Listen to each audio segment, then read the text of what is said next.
Today we're going to look at one of the voluntary katas for the second dan. So we've looked at all the compulsory katas and the brown belt katas. Now we're going to look at the voluntary katas. So you've got 5 that you can choose from, and then you perform them in front of the senior grading examiner. So we're going to look at Nijushiho today. Similarly to previous katas, we're going to look at 3 key aspects, break them down in detail, show you how you can adjust them for your ability, then go through them smoothly and maximum. With the news yesterday that gyms and indoor facilities can open on the 25th of July, this will be the last series, this will be the last video of the hashtag Comeback Stronger that we've been working on. So I want to thank everyone, first of all, for clicking, for putting forward your feedback, for tuning in, and hopefully it's been very useful for some people just to practice little tidbits every now and again. But this will be the last one, lesson 50. Okay? So the 3 bits that we're going to look at from Nijushiho are the opening sequence, okay, then the 2 kicks, the okogeri kikomis, and then a sequence toward the end with the MP coming in and out. Okay? So the first thing that we're going to look at, we're not even going to think about the legs, we're just going to concentrate on the hands. Okay? So from yoi, so we go into normal yoi from that position. Both hands rise and the left hand opens. The left hand now has got to come slightly to the side of your face. What's happening now is the punch is coming to the face. So when we bring the hands up, it comes slightly to the side, and the hand's going to drop jodan down to chudan. So this hand opens, and it's going to drop, turn jodan down to chudan. That finishing position. So you bring, as the punch comes, you're blocking it, you're pushing it down to chudan. The hand position from here, that's my oyazuki. Bend the elbow, open the hand. Exactly the same as teki, exactly the same as jion, exactly the same as yang godan. What you don't want is where your hand's almost straight, but at the same time you don't want it too close to the body. So think of a punch, bend at the elbow and open. That's exactly the same thing that we talk about for jion, yang godan and teki. Okay, so that position, so that hand's going to come up, block down. As I do that, this right hand goes in sync, and it's like they're pulling together, so together.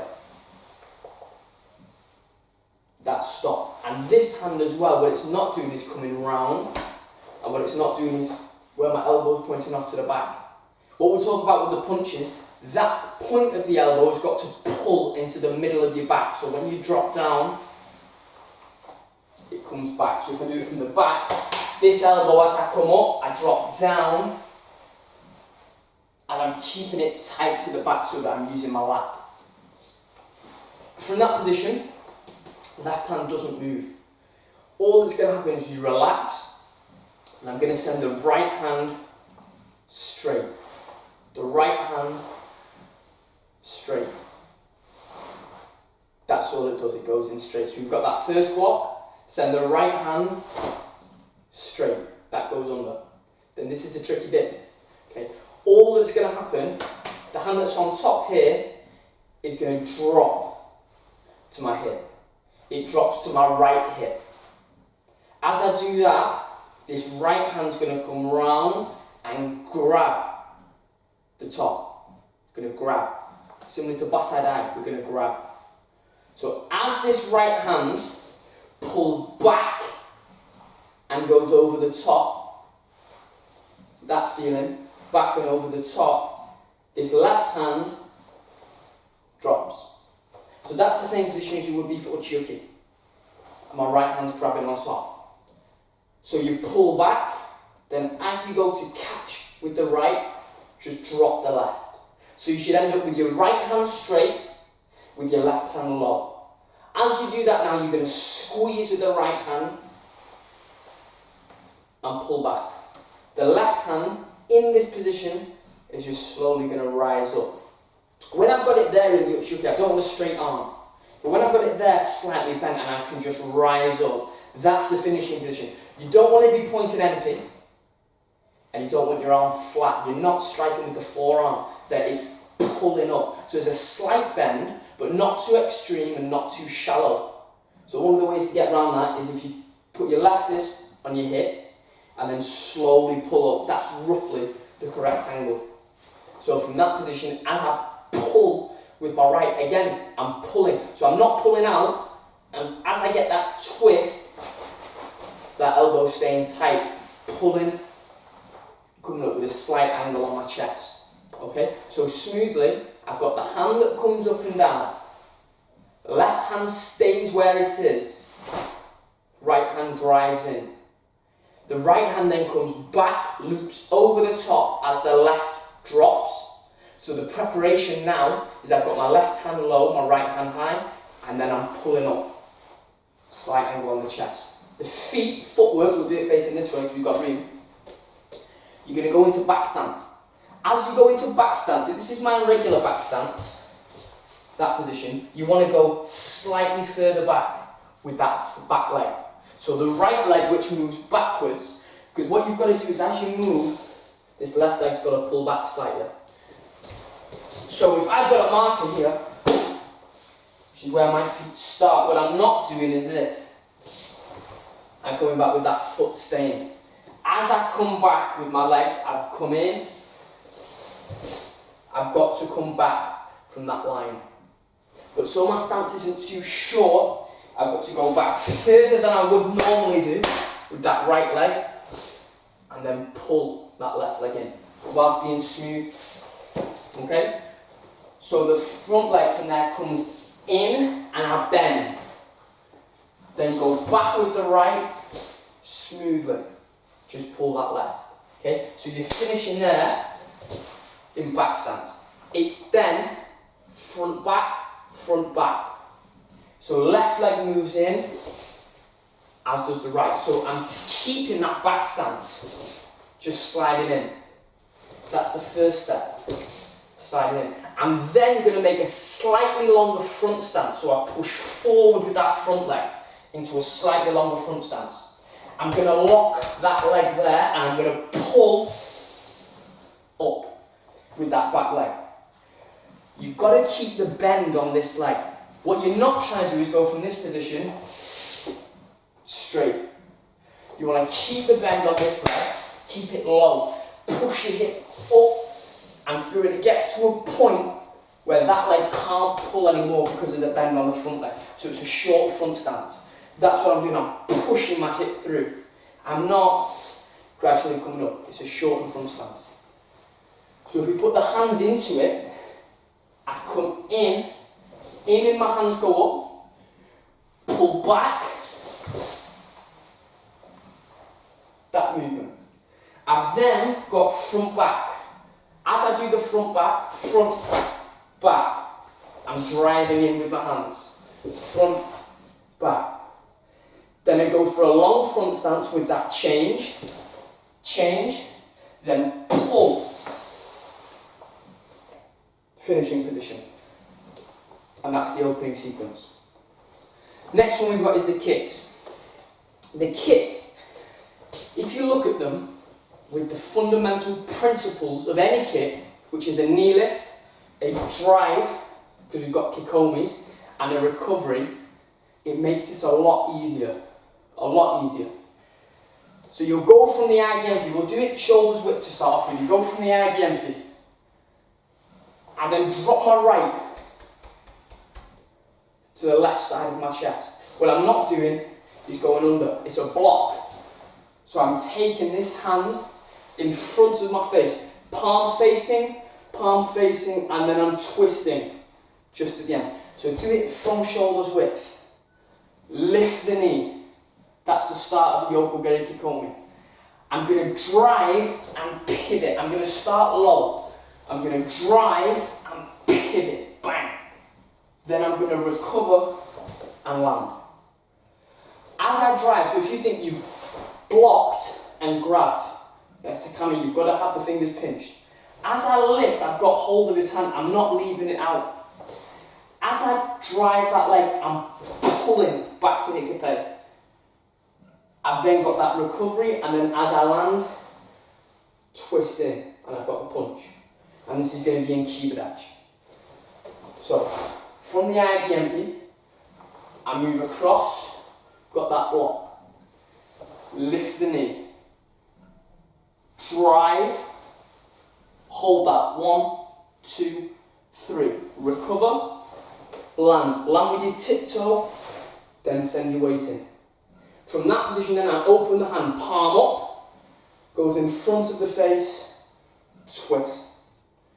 Lift the knee. So I'll go from this position, lift the knee straight up. And then drive and pull with my hikate.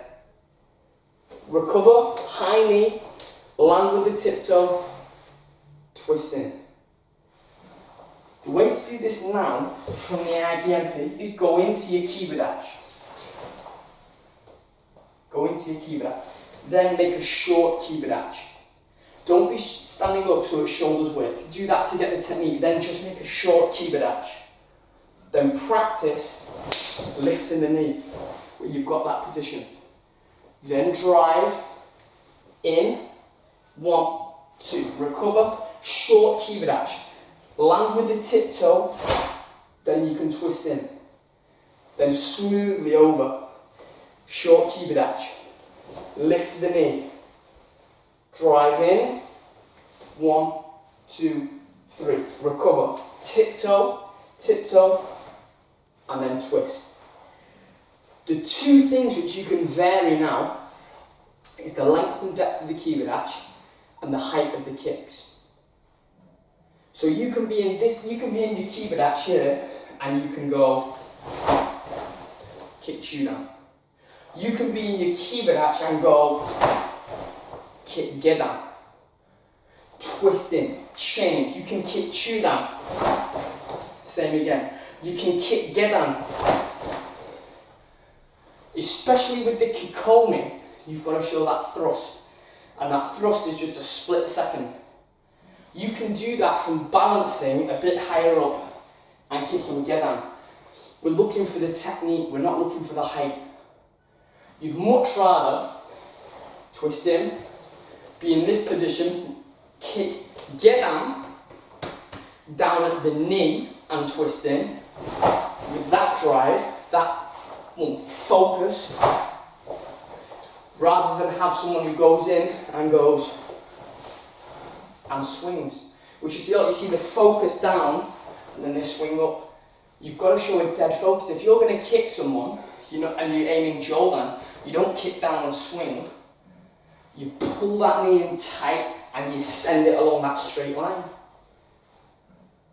Likewise, so if you want to get in a deeper kiba dash from that position, then you need a fast knee lift to come up and thrust, twist in.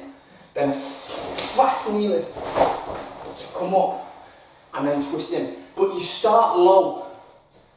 You start low. Because usually what you can do, what we practice with the orange belt syllabus, is stepping across, where you've got that central balance. Now you've got to go from kiba dash, which is weighted 50-50, have a slight shift in the weight, and then lock that leg out, and then come back and land in the same position. It's very difficult. So you start low, get the focus, and then gradually try and build it up. It's the same thing that we talked about building up yokogeris and yokogeri kegis in general. Okay, and then we've got the sequence of the IVMP, pulling in and out. So if I do this straight, got the left hand out straight, right hikate back. I step through. I try and keep that left side straight. As I twist, close this hand, and I'm going in. IVMP. I'm not going. I'm keeping this hikate tight, driving up. IVMP, MP, going up. It's not the fist which you throw forward. IVMP, up. You're going to make that shift. The right hand's going to come to your neck, the left side of your neck, and you're going to twist in with the left side. This is similar position to MP. This is MP, square. And in Nijushiho, we're going to be twisted into the side because you're going to be in kiba dash. It's the same position. Drive in. Then from that position, I've got the left hand coming back, and then the right hand makes gedan barai. Left hand coming back, right hand makes gedan barai. So from the side, in this position, I keep it, twist in, drive with the left, block with the right. And then pull back. Boom. The lats, especially here, are so important. You don't want a shoulder lift. I've got lats tight. I drive in with the lats are down. And especially as I pull out, because I'm using this arm now to whip through the lat, because that's going to help the dynamics of the right hand. What I'm not trying to do is go where it's separate. I want to use them together to get that whip. The first move, it's done in back stance. I step through. Front leg doesn't move. I step through. I pivot into Kibadachi. Drive in. Now it's not step. I'm looking to thrust in and then thrust out. It's thrust. That's what it's thrust. You block, you thrust in, bang, you thrust out. It's not a step. So we'll do those all lightly, and then we'll do the maximum right at the end. But again, when I'm doing them lightly, check for the points of detail that we go through. The key with all this is to do it lightly to build up the muscle memory. Then we do it maximum, because you've got to perform the kata maximum. You can't perform it dull. We do it maximum and try and maintain that detail. Okay, so the first sequence.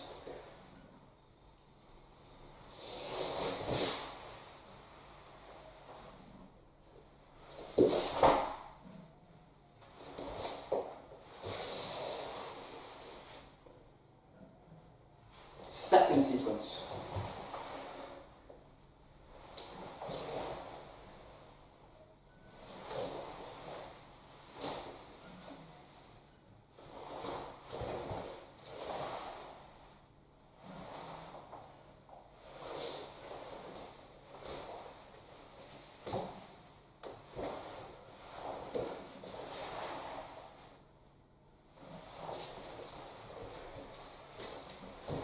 Third sequence.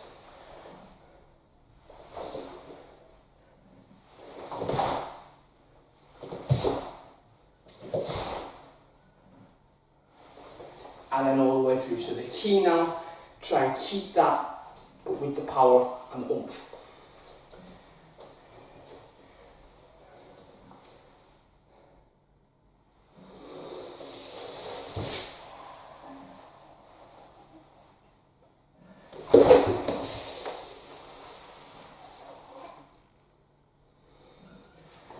Second sequence.